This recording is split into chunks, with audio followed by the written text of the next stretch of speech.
You realize the Epstein Files are one of the biggest political scandals in our country's history, right?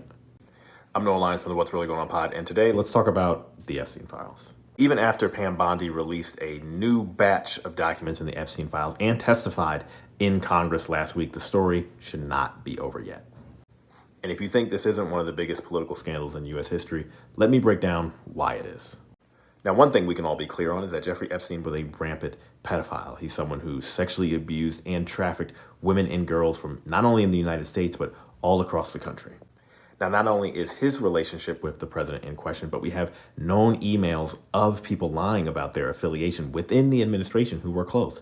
Elon Musk has lied about his relationship with Jeffrey Epstein. So has Howard Lutnick. These are people who are in Trump's inner circle. On our latest episode, we talk about why this scandal should be nowhere close to finish and why Trump has questions to answer himself. The thing I will say about the Epstein files is that obviously there was a lot going on. Some people do socialize. I don't think every single person named in those files is necessarily doing some wrongdoing. Donald Trump's mentions in those Epstein files were very criminal. Like, we know that was one of his best mans. And I mean, there's even emails of Jeffrey Epstein saying that, like, I know a lot of bad people and Donald Trump is a terrible person.